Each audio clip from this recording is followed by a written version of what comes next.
뜻을 정한 사람들. 오늘은 주 안에서 뜻을 정한 인물들 가운데 룻, 다니엘, 선교사 헤론의 삶을 통해 교훈을 받아보고자 합니다. 룻기 1장 16절 18절 말씀에 룻이 가로되 나로 어머니를 떠나며 어머니를 따르지 말고 돌아가라 강권하지 마옵소서. 어머니께서 가시는 곳에 나도 가고 어머니께서 유숙하시는 곳에서 나도 유숙하겠나이다. 어머니의 백성이 나의 백성이 되고 어머니의 하나님이 나의 하나님이 되시리니. 나오미가 룻의 자기와 함께 가기로 굳게 결심함을 보고 그에게 말하기를 그치니라. 룻의 인생에서 결정적인 터닝 포인트가 된 시점은 그녀가 자신의 미래를 하나님께 맡길 것을 굳게 결심한 이때부터입니다. 하나님께로 마음을 돌리고 뜻을 정하면 나오미가 룻에게 말하기를 그친 것처럼 주변 상황으로부터 오는 갈등과 유혹이 없어지고 그때부터 하나님의 인도하심, 즉 창조주 하나님으로부터 오는 인생의 특급 케어를 받을 수 있습니다. 우리는 성경을 통해서 모압 이방 여인인 룻이 예수님의 족보에까지 오르게 되는 영광스러운 결말을 잘 알고 있습니다. 하나님 앞에 뜻을 정한 또 다른 인물로 다니엘을 떠올리게 되는데요. 다니엘은 어린 나이에 바벨론 포로로 끌려갔지만 자기를 더럽히지 않기 위해 우상의 제물로 만든 왕의 진미와 포도주를 먹지 않기로 뜻을 정합니다. 다니엘은 뜻을 정하여 왕의 진미와 그의 마시는 포도주로 자기를 더럽히지 아니하리라 하고 자기를 더럽히지 않게 하기를 환관장에게 구하니. 다니엘 1장 8절 말씀. 똑똑했던 소년 다니엘은 인재 육성을 위한 바벨론 왕립학교에 들어가 교육을 받을 수 있게 됩니다. 포로 신분이었던 다니엘에게는 큰 행운이었을 겁니다. 엘리트 코스에 선발된 것은 출세할 수 있는 절호의 기회였으니까요. 그런데 다니엘은 우상의 제물로 자신을 더럽히지 않기 위해 왕이 하사한 음식을 먹지 않기로 뜻을 정하고 환관장에게 채식을 요청합니다.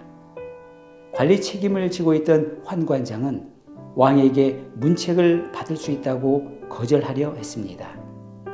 여기에 굴하지 않고 다니엘은 열흘만 시험해 보자고 제안을 합니다. 포로 신분으로 자기 미래를 좌우할 수 있는 사람 앞에서 다니엘이 자기 의견을 확실하게 말할 수 있었던 근본 원인은 기도하며 뜻을 정했기 때문입니다.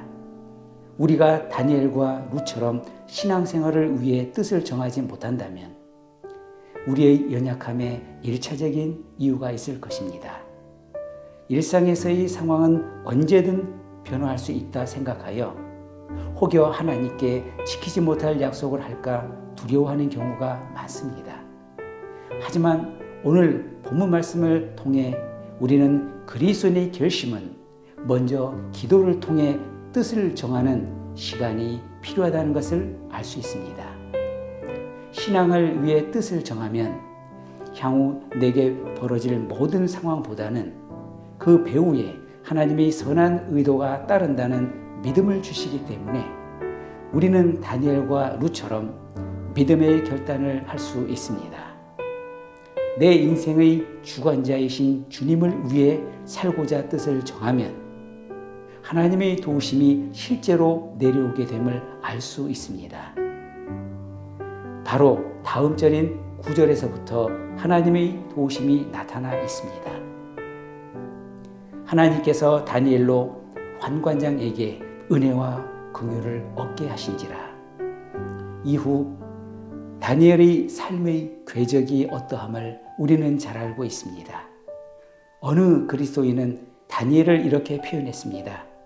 다니엘은 바벨론, 메데, 바사 제국 등 역사의 소용돌이 속에서 오직 하나님을 의지한 신앙으로 승리한 믿음의 사람이요, 하나님의 사람은 궁창의 빛과 같이 영광을 얻게 됨을 입증한 신앙의 사람으로 기억될 것입니다. 마지막으로 소개할 인물은 선교사 존 헤론입니다. 그는 미국 테네시 의과대학을 수석으로 졸업한 수재로서 모교의 교수직이 보장된 전도 유망한 청년이었습니다.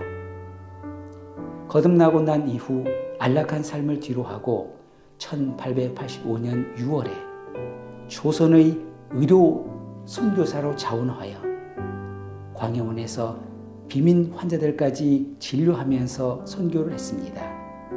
그러다가 전염병에 걸려 34살의 젊은 나이로 요절하고 맙니다.